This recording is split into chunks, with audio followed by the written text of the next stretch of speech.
മുക്കം പൂളപ്പൊയിലിൽ വീടിന് നേരെ സാമൂഹ്യവിരുദ്ധരുടെ ആക്രമണം. പൂളപ്പൊയിൽ സ്വദേശി അഹമ്മദ് കുട്ടിയുടെ വീടിന് നേരെയാണ് കല്ലേറുണ്ടായത്. ആക്രമണത്തിൽ വീടിന്റെ ജനൽ ചില്ലുകളും പോർച്ചിൽ നിർത്തിയിട്ടിരുന്ന കാറിന്റെ മുൻവശത്തെ ചില്ലും തകർന്നു. മുക്കം നഗരസഭയിലെ പൂളപ്പൊയിലാണ് തിങ്കളാഴ്ച പുലർച്ചെയോടെ വീടിന് നേരെ സാമൂഹ്യവിരുദ്ധരുടെ ആക്രമണമുണ്ടായത്. പൂളപ്പൊയിൽ സ്വദേശി അഹമ്മദ് കുട്ടിയുടെ വീടിന് നേരെയാണ് കല്ലേറുണ്ടായത്.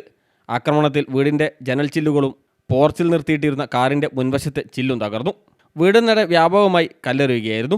15 ദിവസം മാത്രം പ്രായമുള്ള കുഞ്ഞും അമ്മയും കിടന്നിരുന്ന മുറിയുടെ ജനൽ ചില്ലുകളാണ് തകർന്നത്. ജനൽ ചില്ലുകൾ തകർന്ന് മുറിക്കകത്തേക്ക് തെറിച്ചു വീണെങ്കിലും ആർക്കും പരിക്കേൽക്കാത്തത് ആശ്വാസമായി. ഇന്നലെ രാത്രി ഒരു 1:45 വരെ ഞങ്ങൾ ഉറങ്ങിയിട്ടില്ല. ചെറിയ കുട്ടി, പാൽ കൊടുക്കുന്ന കുട്ടിയുണ്ട്, നമ്മൾ പ്രസവിച്ചെടുക്കണ ആയതുകൊണ്ട് കുട്ടി ഞാനും ഞങ്ങൾ 3 ആളാണ് കട്ടിലിൻ്റെ മുകളിലുള്ളത്. അപ്പോൾ 1:45 കഴിഞ്ഞേരെ ഞങ്ങൾ രണ്ടുപേരും കുറച്ചൊന്ന് ഉറങ്ങി, കണ്ണാളിയിട്ടേ ഉള്ളൂ. അപ്പോൾ അത് കഴിഞ്ഞ് പെട്ടെന്ന് ഒരു 2:50 ആയപ്പോൾ സമയം പിന്നെയാണ് ഞങ്ങൾ നോക്കിയത്. 2:50 ആയപ്പോൾ പെട്ടെന്നൊരു ഒച്ച കേട്ടതാണ്. ഒച്ച കേട്ട കല്ല് ചില്ല് പിടപെടാന്ന് വീണ ഒച്ച ഞാൻ കേട്ടത്. ജനലിലെന്തോ സംഭവിച്ചാണെന്ന് എനിക്കറിയാം. അങ്ങനെ ഞാൻ ഇങ്ങോട്ട് എണീച്ച് കഴിഞ്ഞപ്പോൾ പിന്നെ ഒക്കെ ഞാൻ ഒച്ച ഉണ്ടാക്കി ആർത്ത് നിലവിളിച്ചതാണ്. എൻ്റെ കുട്ടീനെ വാരിയെടുത്ത് ആർത്ത് നിലവിളിക്കുകയും ചെയ്ത്. അന്നപ്പോഴേക്ക് അടുത്ത 2 ഏറുകൂടി ഒന്നിച്ച് 2 or 3 ഏറ് ഒന്നിച്ച് വന്ന് അപ്പോഴേക്ക് ഞാൻ അകത്തേക്ക് ഓടി.